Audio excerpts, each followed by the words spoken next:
નમસ્કાર મિત્રો, હું મારી યુટ્યુબ ચેનલ જર્ની વિથ જેડીમાં આપનું હાર્દિક સ્વાગત કરું છું. આપણે ઘણી વખત સાંભળતા હોઈએ છીએ, ઘણી વખત નહીં, અવારનવાર સાંભળતા હોઈએ છીએ કે આના કરતાં તો પહેલાંનો જમાનો સારો હતો, પહેલાંના જમાનામાં મજા આવતી હતી. તો એની સામે પહેલાંના જમાનો ખરાબ હતો એવું મારું કહેવાનું ક્યાંય ભાવાર્થ નથી, પણ એની સામે અત્યારના જમાના પ્રમાણે આપણે કેવી રીતે રહીએ છીએ અથવા તો અત્યારના જમાનામાં આપણે શું સુવિધા ભોગવીએ છીએ એના માટેનો તમારે વિચાર કરવાનો.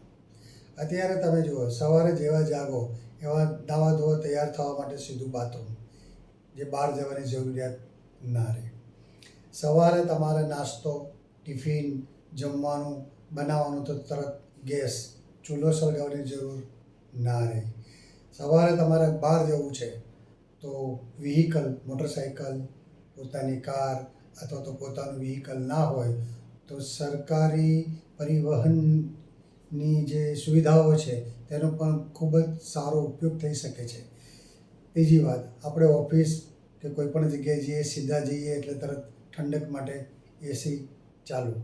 એનાથી આગળ આપણે જઈએ તો આજની તારીખમાં આપણી પાસે એક એવું નાનકડું સાધન છે જેને આપણે મોબાઈલના નામે ઓળખીએ છીએ, જે તમે હાથમાં લો એટલે પૂરી દુનિયા તમારા હાથમાં, આખી દુનિયાના સમાચાર તમારા હાથમાં, આખી દુનિયામાં શું ચાલી રહ્યું છે તમારા હાથમાં.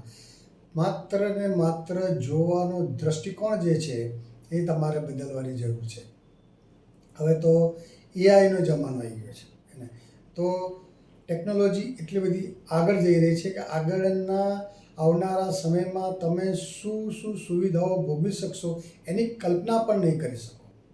બીજી વાત, તમે એસી ચલાવો, ઇલેક્ટ્રિસિટી ચલાવો, ટીવી ચલાવો, કંઈ પણ ચલાવો, હવે તો તમારે એનું લગભગ બિલ ભરવાની પણ ચિંતા નહીં રહે. કેમ કે સોલાર સિસ્ટમ આવી ગઈ છે.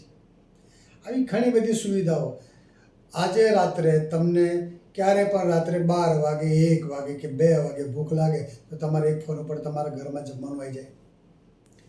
આ બધી સુવિધાઓ જે છે ખરેખર જીવવા માટેનો સમય આવ્યો છે. બસ તમારે જીવવાનું છે, તમારે તમારી પોતાની વિચારધારા પ્રમાણે જવાનું છે.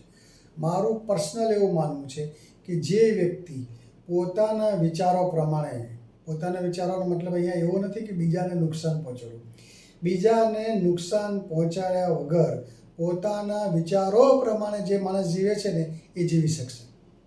બાકી જેને નથી જીવવું એ તો વિઘ્ન સંતોષમાં જ મરી જશે. બાજુવાળો શું કરે છે ને, એ શું લાવે છે ને, કેવી ગાડી લાવે ને, હું લઈ આવું. 80% લોકો, મારી વાત બરાબર ધ્યાન રાખજો ને, ઓબ્ઝર્વેશન બી કરજો, 80% લોકો બીજા શું કરે છે ને એમાં રસ ધરાવે છે, પોતે શું કરવું છે ને એને ખબર નથી.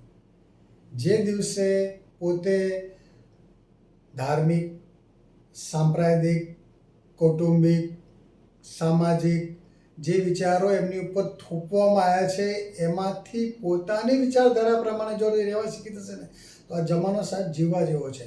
આના જેવો જમાનો હતો નહીં અને હવે આવનારો જે સમય છે આના કરતાં પણ સારો આવશે. જો તમને સારું લાગે તો સ્વીકારજો. નમસ્કાર.